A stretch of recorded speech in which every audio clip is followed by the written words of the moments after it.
Yellow, everybody. This is Spot of Nerd. If you don't know already, I don't know, maybe you just jumped onto some random podcast and you're like, who the fuck is this motherfucker?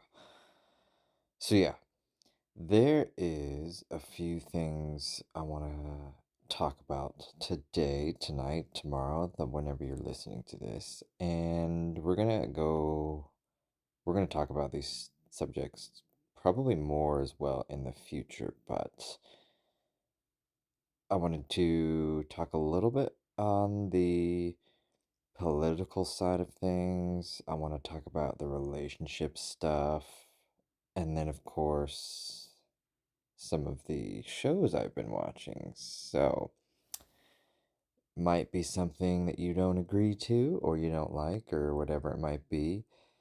But as I've always said, I would ask that you keep an open mind. Remember, this is nothing but a complete stranger's opinion, or if you do know me, and if you didn't know this already, then clearly you haven't been trying enough to get to know me, or something. So, anyway, let's get down to brass tacks. Lately, as I've mentioned prior, my guilty pleasure to television right now is the show on Netflix, Love is Blind.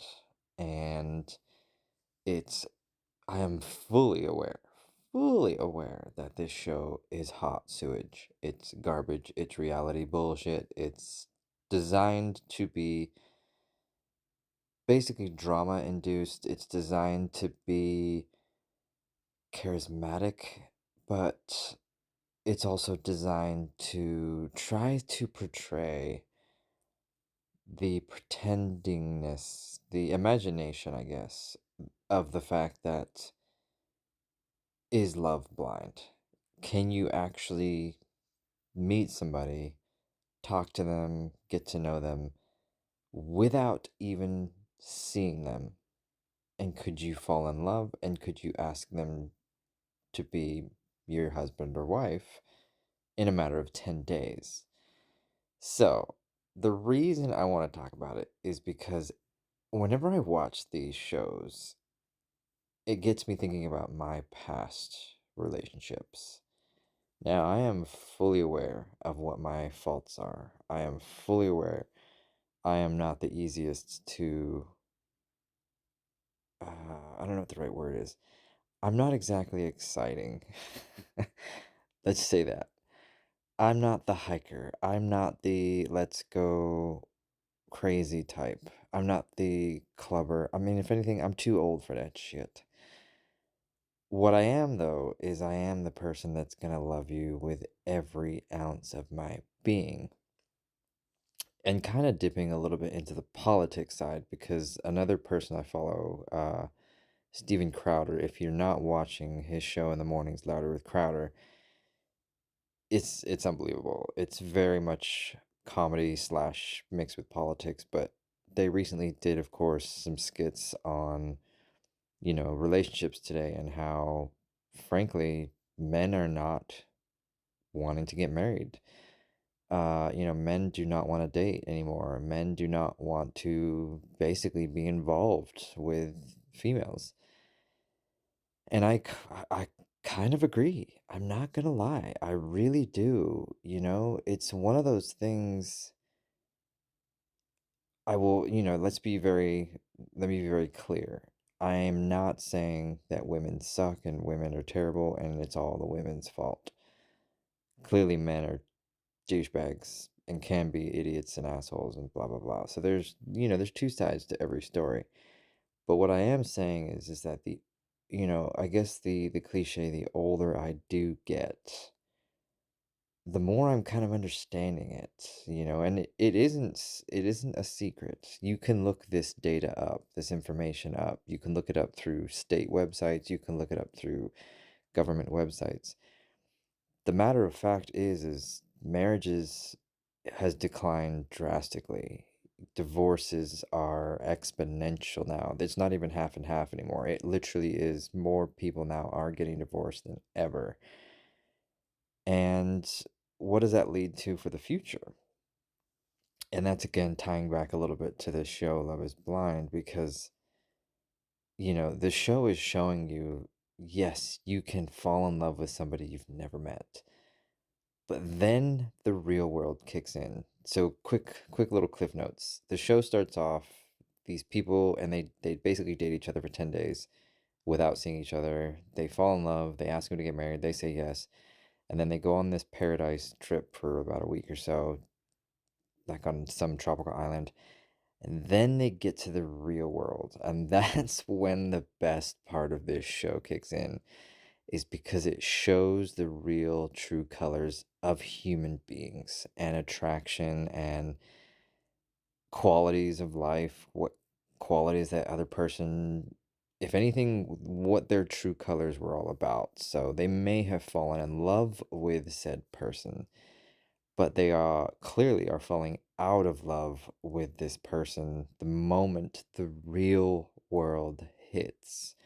And that's why I want to talk about it, because again, I am not pointing fingers at any. I'm going to talk in my own life. I can't speak to your relationships or the world's relationships or whatever. I can only go off of what I'm seeing and what I'm reading, but it just gets me to think about my past relationships and if there even ever will be a future one. Because frankly, right now, I say this optimistically, but I'm okay without it. It's one of those things of, sure, there's the cliche that I need to work on myself, which I am. There's the cliche that, you have to put effort into it and blah blah blah blah blah. But at the end of the day, and I again, I don't want to make this sound like a negative tone. I just don't want to.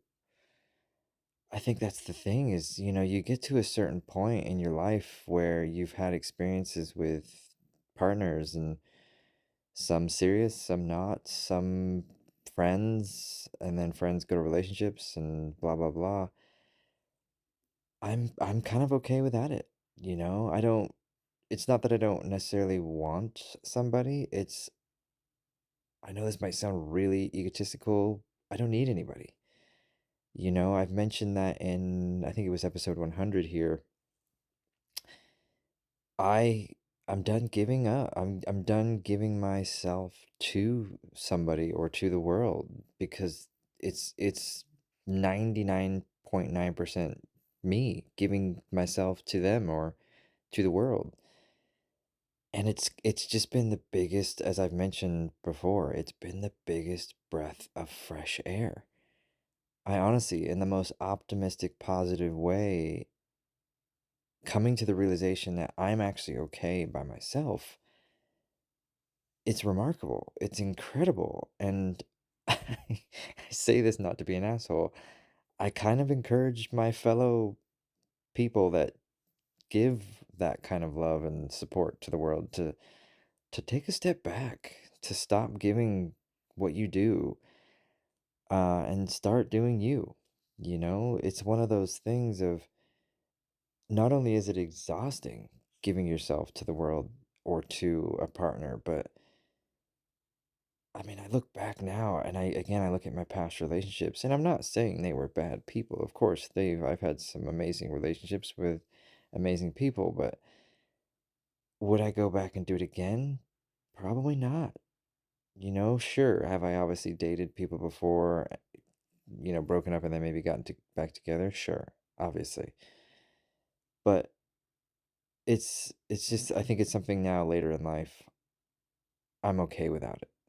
I guess is again my broken recordness of watching Love is Blind. It's just, I just laugh so hard because of the realism, once they start figuring out how much debt they have or the kind of life they live in terms of their messiness or their cleanliness, whatever it might be, or if they're still partying and things like that. But yeah, it's just, if you haven't watched it and you're looking just for trashy TV, it is something that's pretty fun to watch. But you know What the future will hold, from even for myself, I don't know. I don't know, to go down a little bit on a negative path, but I think it's more on a realistic path.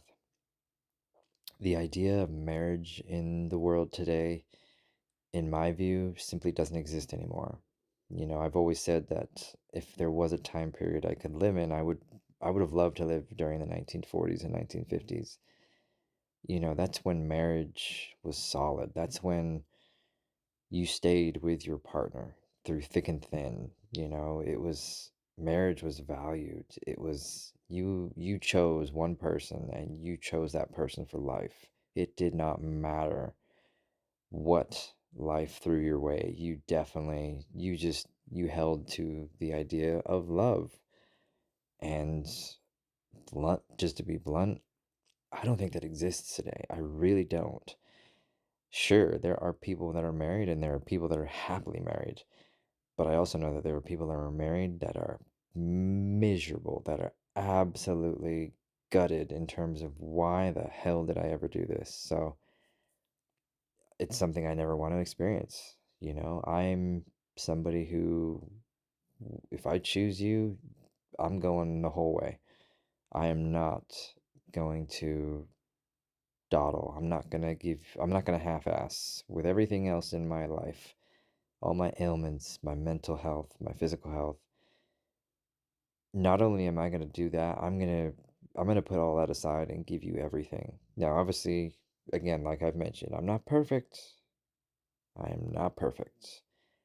But one thing I will definitely pat myself on the back, or I will definitely always vouch, is if I choose to be with you, I promise you're getting everything that I can possibly give.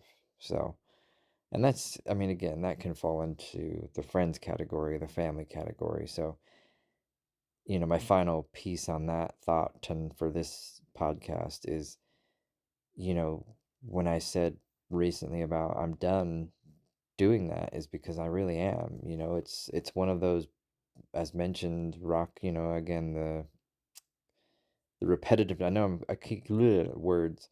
I know I keep repeating myself, but this last year has definitely opened my eyes to I am just so done with it. I am so done giving myself to people, to friends, to family, to relationships that don't give me remotely half of what I can provide to them.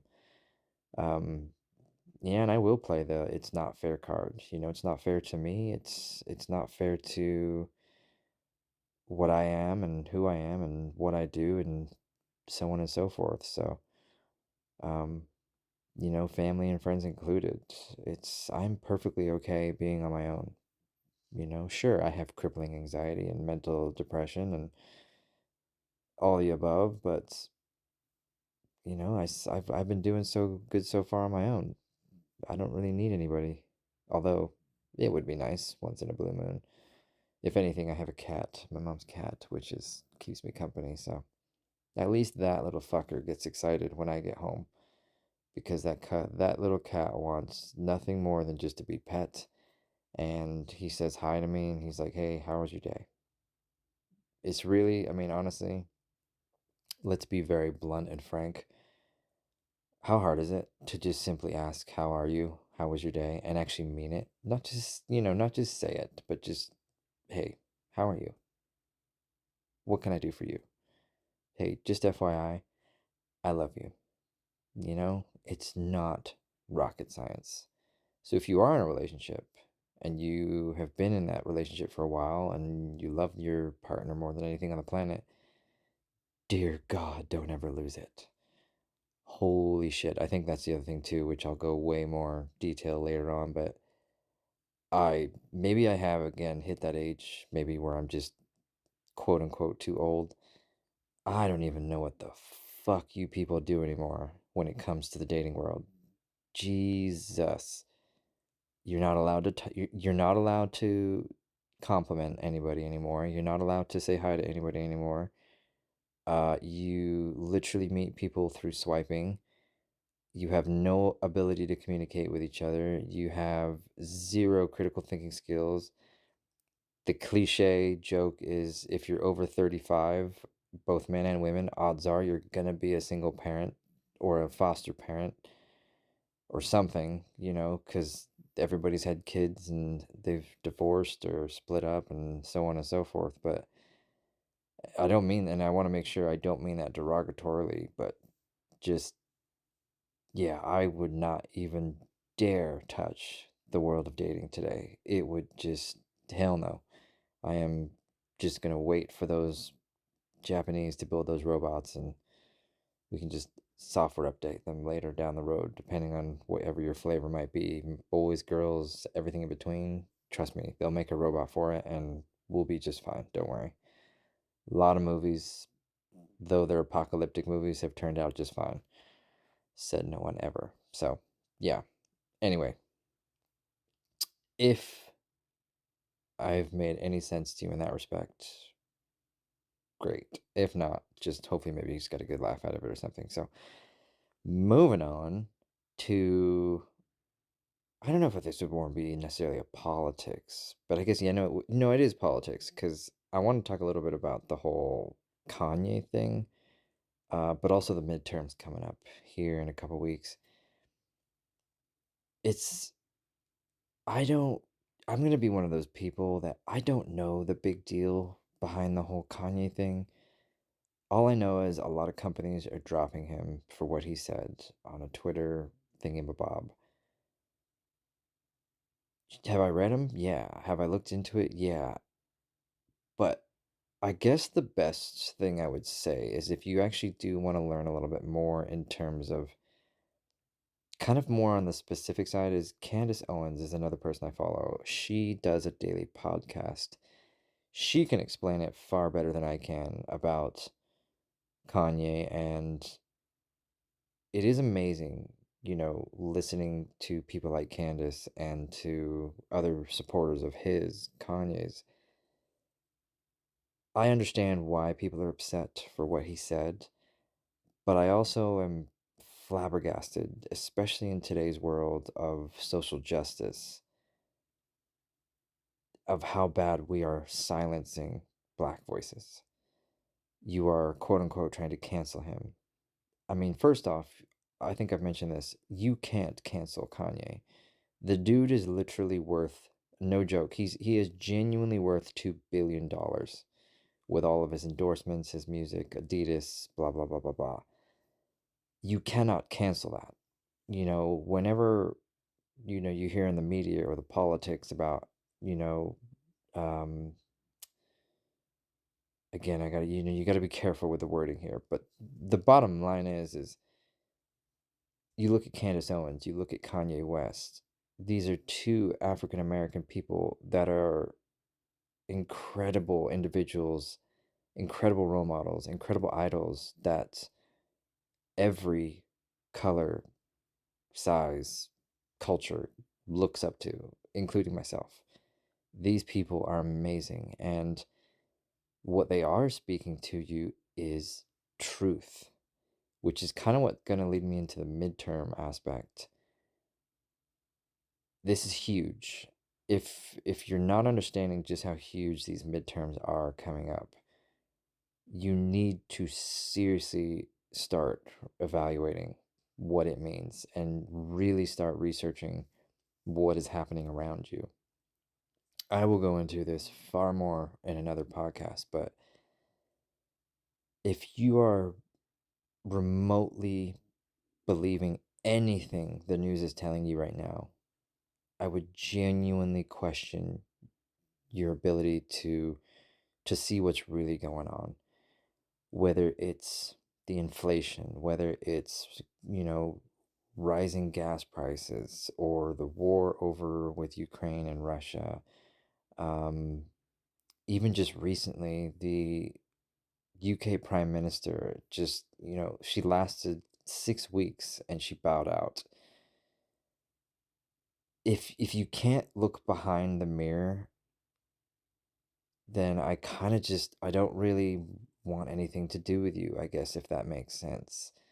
And yeah, that sounds mean and horrible, but what it means to me is you are genuinely blind to what is going on.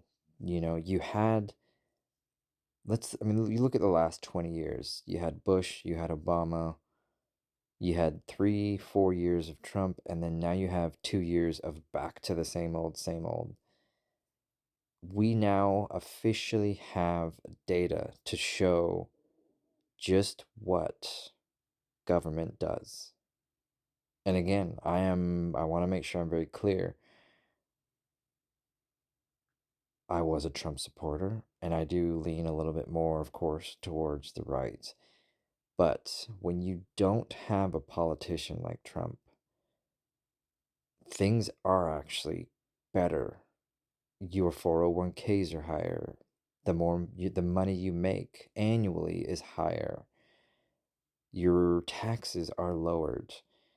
And then when you go back to the same old politician who's been there for 5 decades, you go right back into the shit where gas prices are double, triple what they normally would be.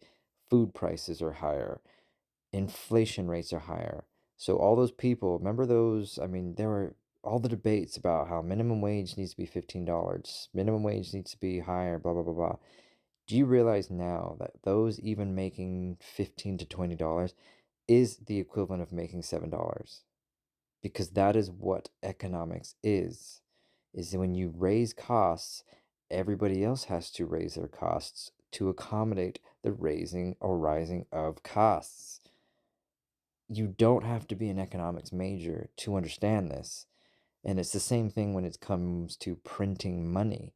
Oh, well, here's a problem. Let's just print more money. It devalues that. It's no different than a vehicle. If you have 100 vehicles and it's one car, like let's say, for example, a Bugatti. A Bugatti is a type of car, if you don't know, they're like $2 million. They only make like 1,000 of these cars at a time. That is why they're so valuable, is because there's only 2,000 of them.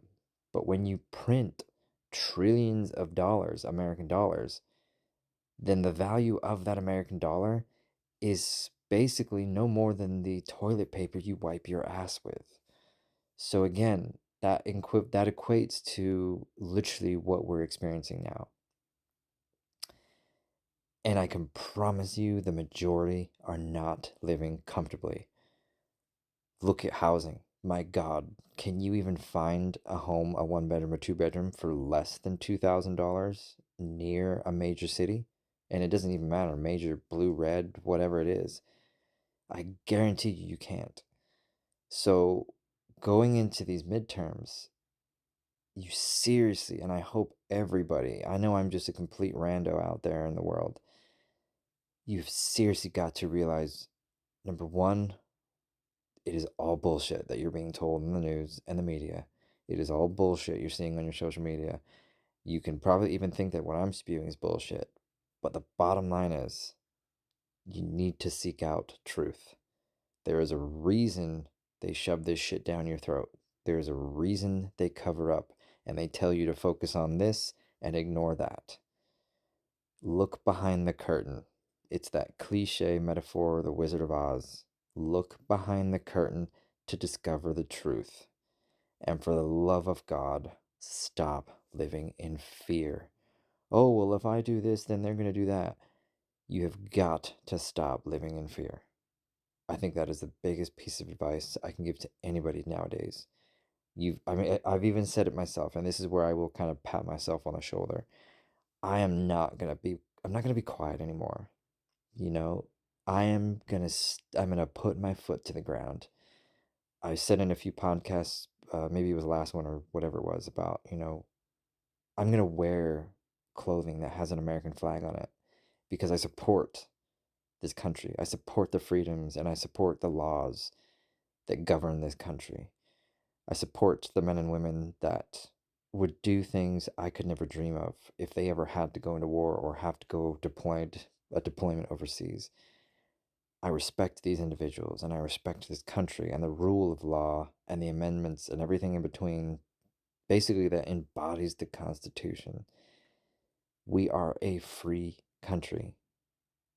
Though you might, again, we can go down a path later on of, are we really free? Question mark. The bottom line is, just for me to actually have this podcast alone, is far better than many countries out there. You know, a lot of these other countries, you can't speak out, otherwise, you will be jailed. I mean, in the UK right now, if you say something offensive, you know, there are chances you could go to jail for a Twitter feed thingy, whatever you want to call it. I mean, think about that. Just for something that you post, you could go to jail over. I won't even go down that path right now, but you look at the COVID stuff, the information that we have now. For 2 years, we were hounded and pressured, stigmatized, discriminated, hated anybody that decided not to get the vaccine. And what do we find out today? That yes, sure, if you want to get it, go for it. But at the same time, it's not going to really do much other than getting a flu vaccine. Now, again, that's just my opinion. I'm not a scientist, blah, blah, blah. But what I have read, and yes, I am a firm believer, you do you, I'll do me. But what I am saying is for the last 2 years, these governing bodies shut this world down and made trillions of dollars while the rest of us suffered. We suffered persecution, discrimination, hatred. We suffered job losses. We suffered mental disorders. We suffered so much. And it's almost, I guess, to kind of, I guess this would be a good way to finish up this podcast.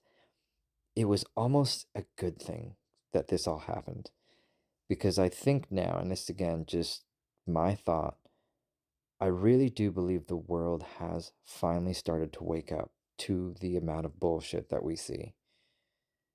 You know, the media is it is an evil, evil power, and it is a very strong evil power.